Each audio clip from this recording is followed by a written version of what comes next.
Cash कांड के आरोपों में घिरे दिल्ली हाई कोर्ट के जस्टिस यशवंत वर्मा का मामला इन दिनों सुर्खियों में है।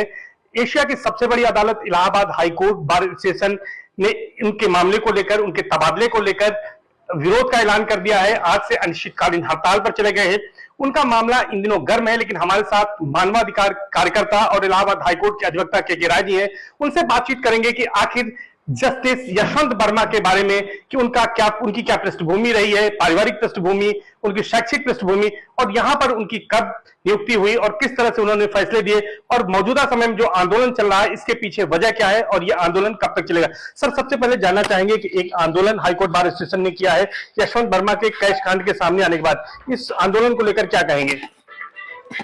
यह बड़ा ऐतिहासिक क्षण है जब हमारे बार एसोसिएशन ने अपनी ऐतिहासिक जिम्मेदारी निभाते हुए इस बात का संकल्प लिया है कि न्यायिक क्षेत्र में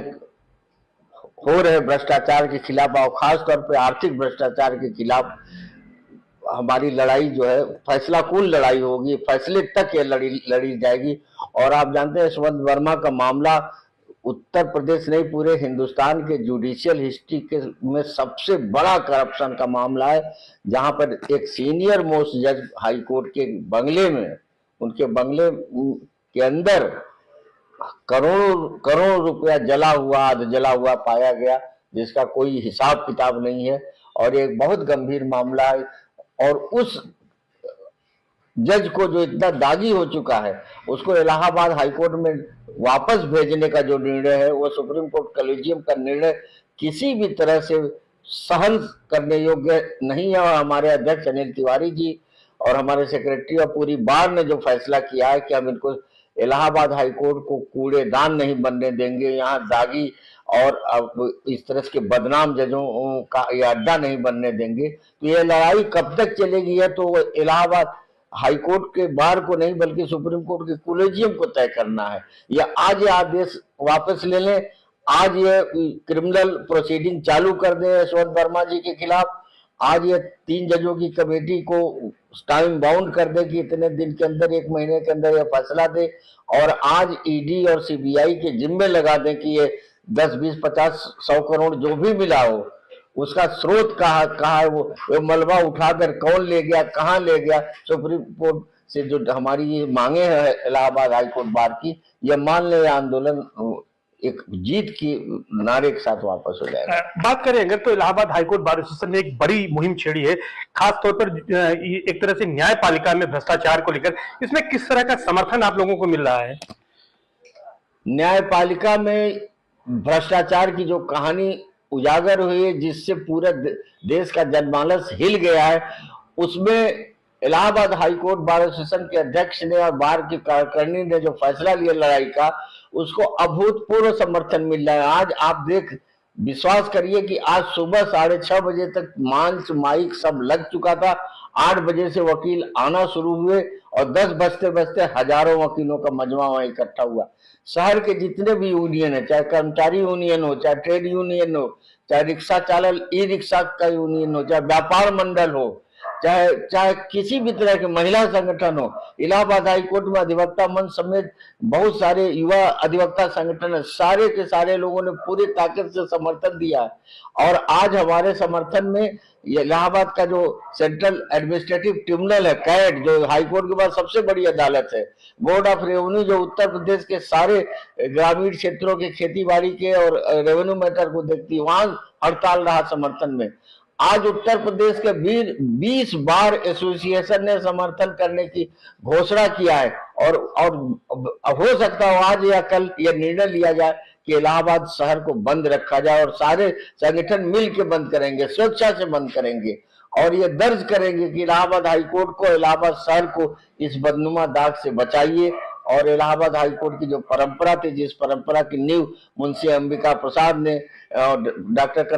कन्हैयालाल मिश्रा जी ने, एनपी अस्थाना साहब ने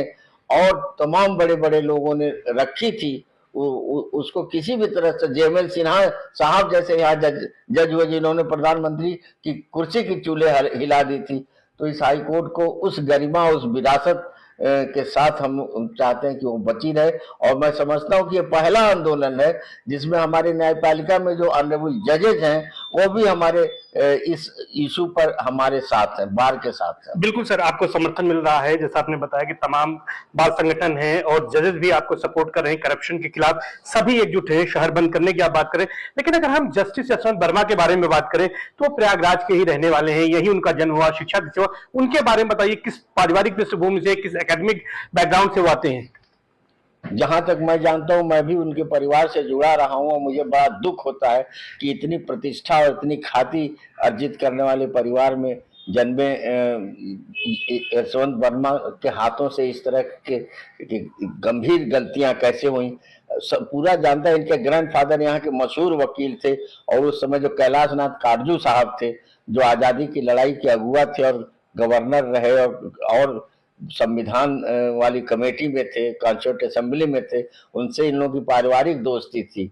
और उनके लड़के जो एस एन वर्मा और ए एन वर्मा साहब, दो भाई थे। ए एन वर्मा साहब जसवंत वर्मा जी के पिताजी थे, जो हाईकोर्ट के बड़े सीधे, शरीफ, सरल, ईमानदार जज के रूप में वो जाने गए। और एस एन वर्मा साहब का तो कद बहुत बड़ा था और बहुत सारे बड़े बड़े कंपनियों और बैंकों के वकील थे। और यही नहीं, एडवोकेट एसोसिएशन जब बना तो उसके फाउंडर प्रेसिडेंट थे, फाउंडर मेंबर थे। इन्होंने एक बहुत साफ सुथरा अधिवक्ता संगठन का निर्माण श्री रवि किरण जैन, जी एन वर्मा साहब, शंकर राय साहब, आनंद सिंह साहब जैसे वरिष्ठ लोगों के साथ मिलकर किया था।